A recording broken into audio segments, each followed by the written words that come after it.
Cognição. O processo da vida.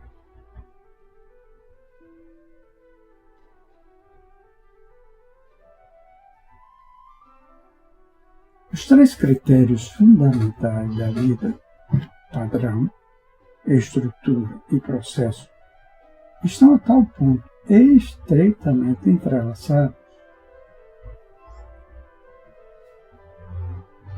que é difícil discuti-los separadamente, embora seja importante distingui-los entre si.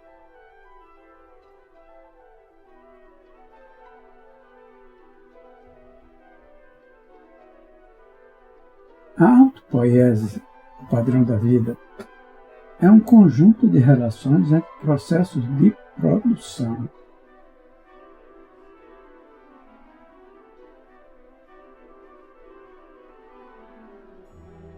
E uma estrutura dissipativa só pode ser entendida por intermédio de processos metabólicos e desenvolvimentares.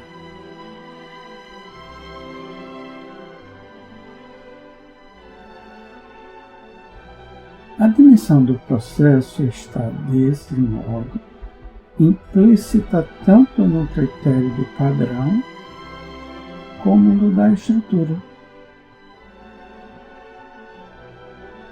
Na teoria emergente dos sistemas vivos, o processo da vida, a incorporação contínua de um padrão de organização autopoética numa estrutura dissipativa,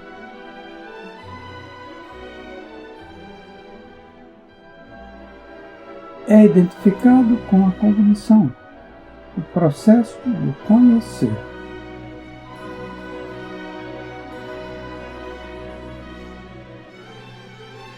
Isso implica uma concepção radicalmente nova do mundo, que é talvez o aspecto mais revolucionário e mais instigante dessa teoria,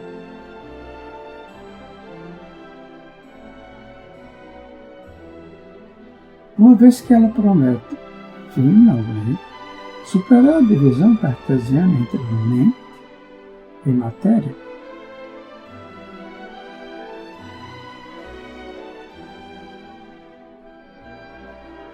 De acordo com a teoria dos sistemas vivos, a mente não é uma coisa, mas sim um processo, o próprio processo da vida.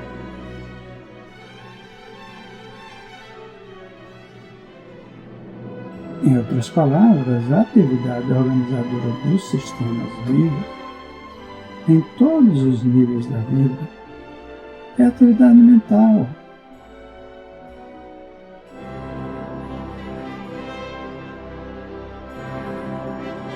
As interações de um organismo vivo, planta, animal ou ser humano, com seu meio ambiente, são interações cognitivas ou mentais.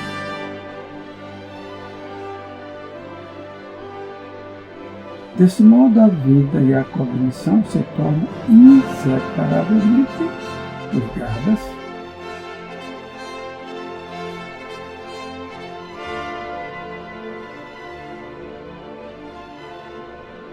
A mente, ou de maneira mais precisa, o processo mental, é imanente na matéria em todos os níveis da vida.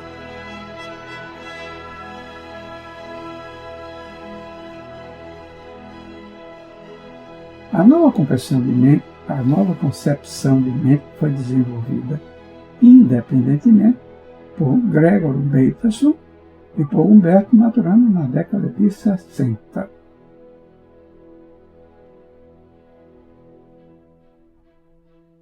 Bateson, que participou regularmente das lendárias Conferências Massey nos primeiros anos da cibernética,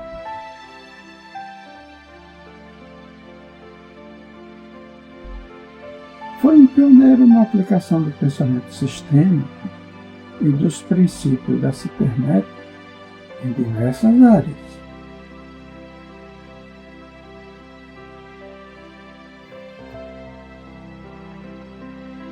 Em particular, desenvolveu uma abordagem sistêmica para a doença mental e um modelo cibernético do alcoolismo.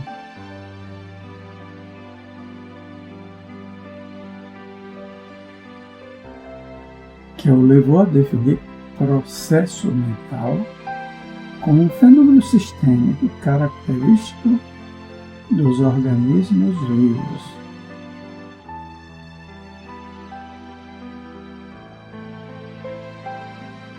Peterson discriminou um conjunto de critérios aos quais os sistemas precisam satisfazer para que a mente ocorra.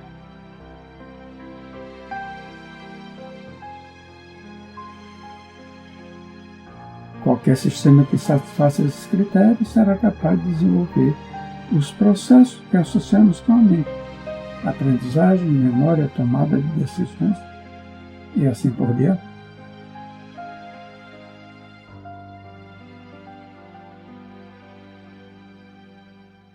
Na visão de Peterson, esses processos mentais são uma consequência necessária e inevitável de uma certa complexidade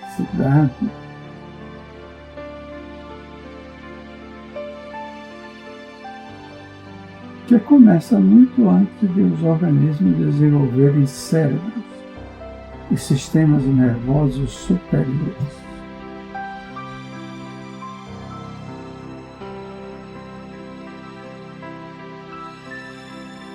Ele também enfatizou o fato de que a mente se manifesta não apenas em organismos individuais, mas também em sistemas sociais, em ecossistemas.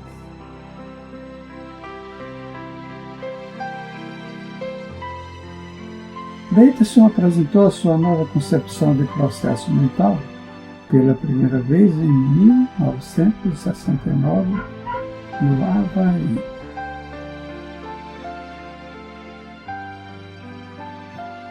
Num artigo que divulgou numa conferência sobre saúde mental.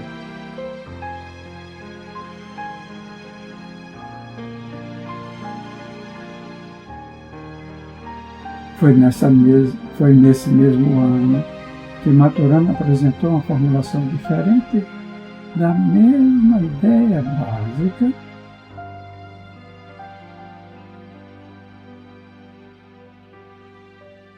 na conferência sobre cognição organizada por Heinz von Foster, em Chicago.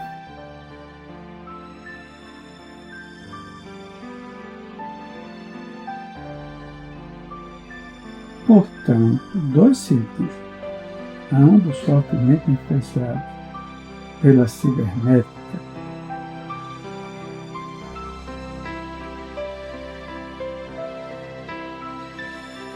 chegaram simultaneamente à mesma concepção revolucionária de mente.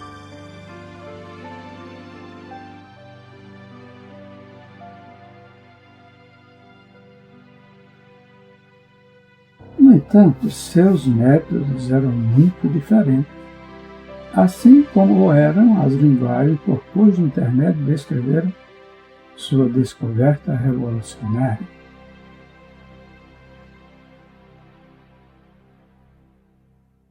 Todo o pensamento de Peterson era desenvolvido em termos de padrões e de relações.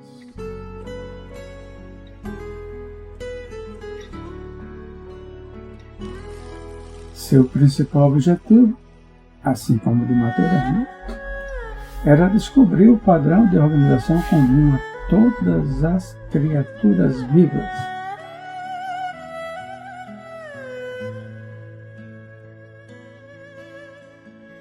Que padrão, indagava ele, conecta o caranguejo com a lagosta e a orquídea com a primavera e todos os quatro comigo?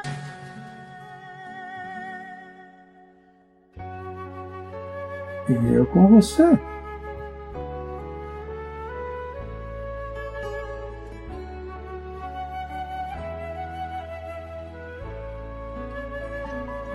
Peterson pensava que, para descrever a natureza com precisão, deve-se tentar falar a linguagem da natureza.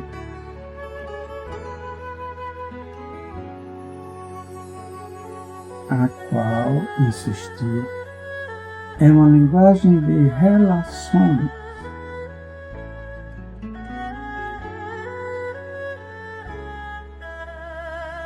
As relações constituem a essência do mundo vivo, de acordo com Bateson.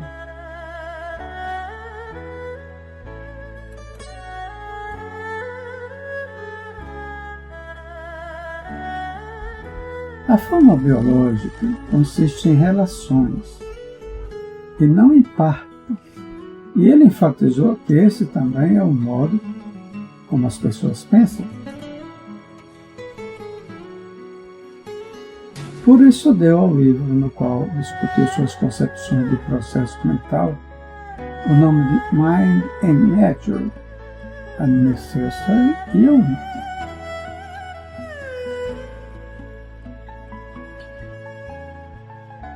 Bateson tinha uma capacidade única para ir juntando aos poucos introvisões da natureza por meio de profundas observações. Estas não eram apenas observações científicas comuns.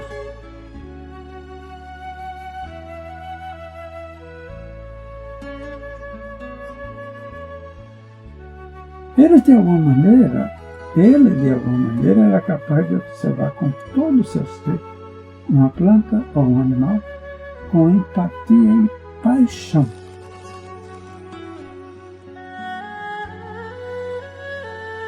E quando falava sobre isso, descrevia essa planta em detalhes minuciosos e amorosos, usando o que considerava como sendo a linguagem da natureza.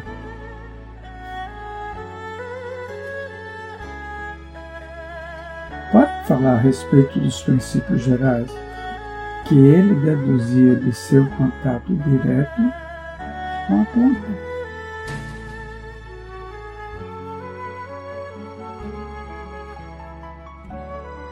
Ele era muito sensível à beleza que se manifestava na complexidade das relações padronizadas da natureza.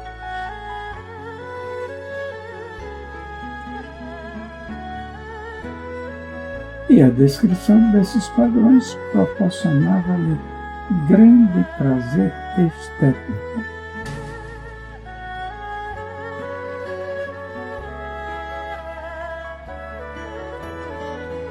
Bateson desenvolveu intuitivamente seus critérios de processo mental a partir de sua aguda observação do mundo vivo.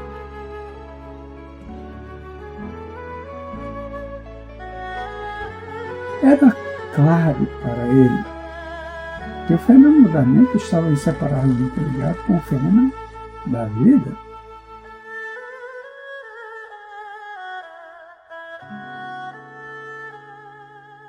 Quando olhava para o mundo vivo, reconhecia sua atividade organizadora como sendo essencialmente uma atividade mental.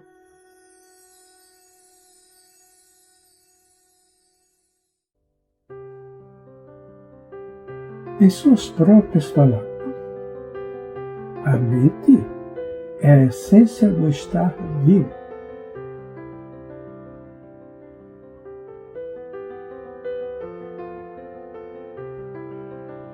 Não obstante o seu lúcido reconhecimento da unidade da mente e da vida, ou da mente e da natureza, como ele diria, Bateson nunca perguntou o que é a vida.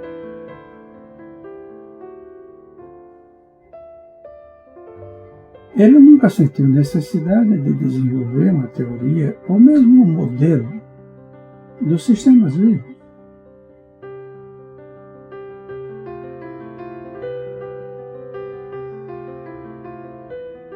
Que pudesse fornecer um arcabouço conceitual para seus critérios de processo mental.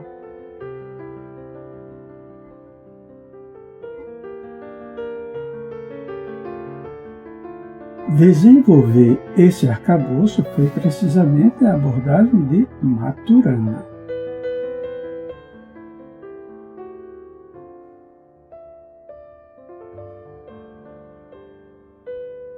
Por coincidência, ou seria talvez por intuição, Maturana se debateu simultaneamente com duas questões que, para ele, pareciam levar a sentidos opostos. Qual é a natureza da vida? E o que é cognição?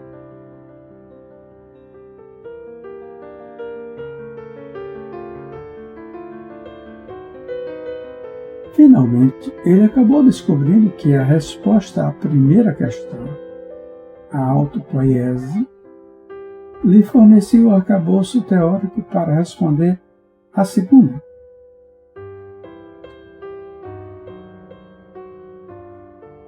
O resultado é uma teoria sistêmica da cognição, desenvolvida por Maturana e Varela, que às vezes é chamada de Teoria de Santiago.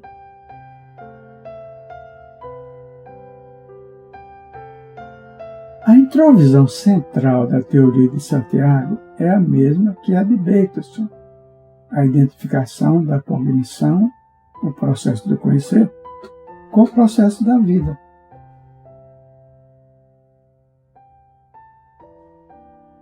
Isso representa uma expansão radical da concepção tradicional da mente.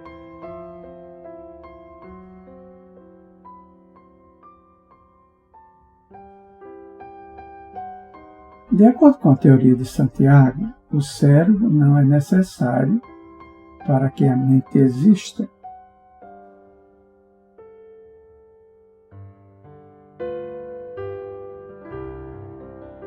Uma bactéria ou uma planta não tem cérebro, mas tem mente.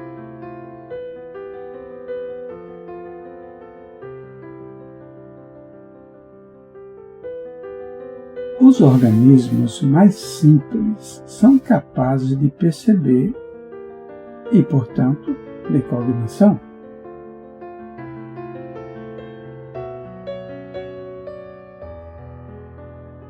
Eles não veem, mas não obstante percebem mudanças em seu meio ambiente.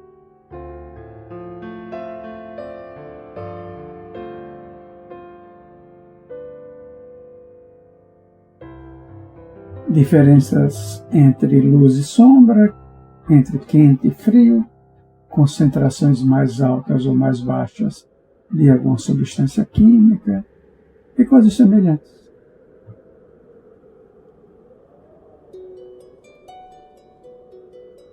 A nova concepção de cognição, o processo de conhecer, é, pois, muito mais ampla que a concepção do pensar. Ela envolve percepção, emoção e ação, todo o processo da vida.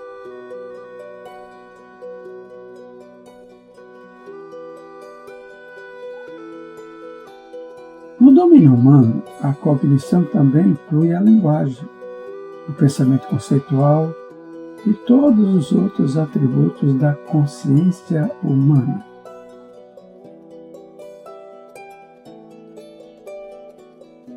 No entanto, a concepção geral é muito mais ampla e não envolve necessariamente o pensar.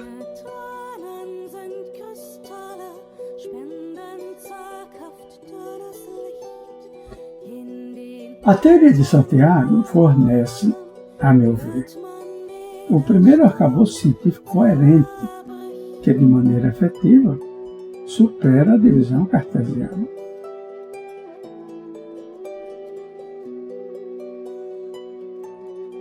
Mente e matéria não surgem mais como pertencendo a duas categorias separadas,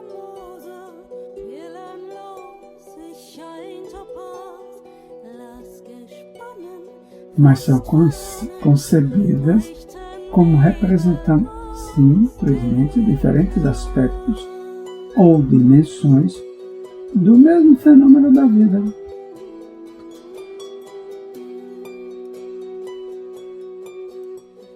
Para ilustrar o avanço conceitual representado por essa visão unificada de mente, matéria e vida, vamos voltar a uma questão que tem confundido cientistas e filósofos por mais de 100 anos.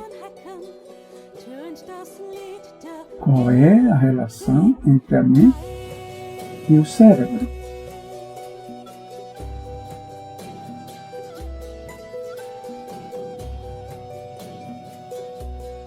Os neurocientistas sabiam desde o século XIX que as estruturas cerebrais e as funções mentais estão intimamente ligadas. Mas a exata relação entre mente e cérebro sempre permaneceu um mistério.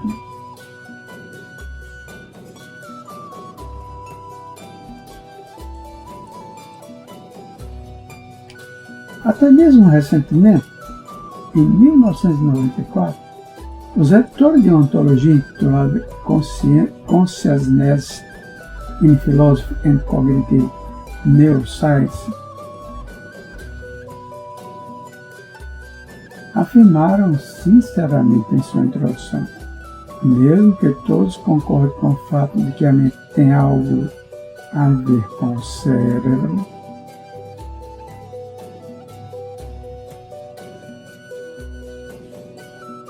ainda não existe um acordo geral quanto à natureza exata da relação entre ambos.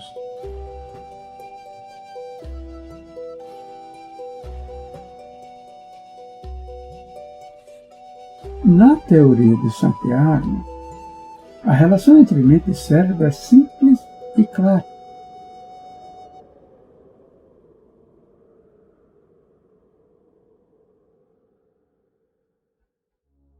A caracterização feita por Descartes da mente como sendo a coisa pensante, finalmente é abandonada.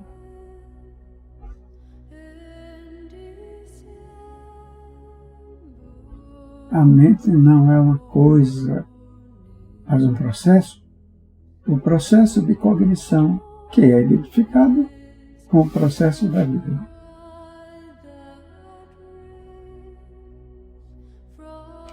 O cérebro é uma estrutura específica por meio da qual esse processo opera.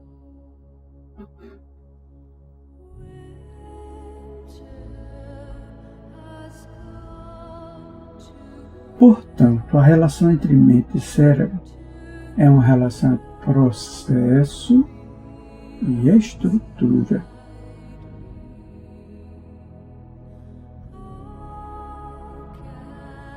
O cérebro não é, naturalmente, a única estrutura por meio da qual o processo de cognição opera.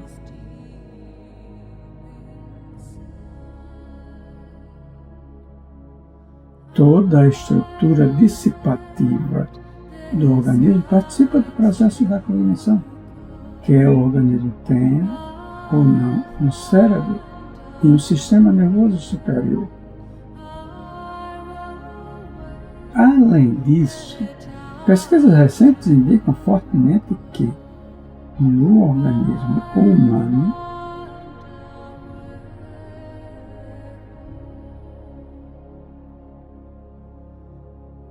o sistema nervoso, o sistema imunológico e o sistema endócrino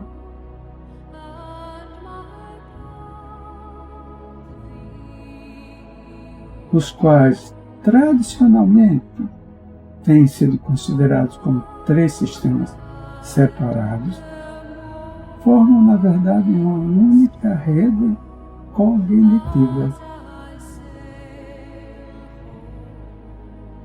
A nova síntese da mente, matéria e vida, que será explorada em grandes detalhes nas páginas seguintes, envolve 2 unificações conceituais.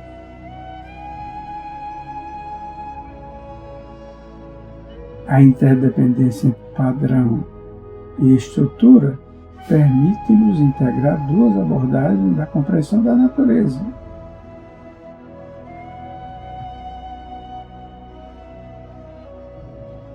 As quais têm se mantido separadas e competido uma com a outra ao longo de toda a história da ciência e da filosofia ocidentais.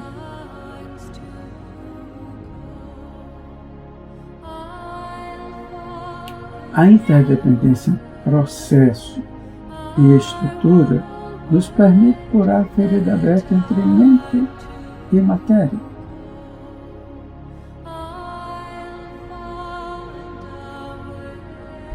A qual tem assombrado a nossa era moderna desde Descartes.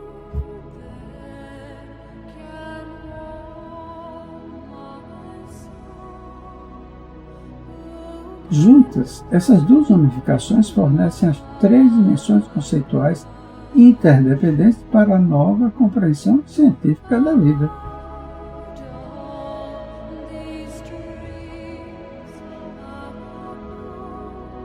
Teia da vida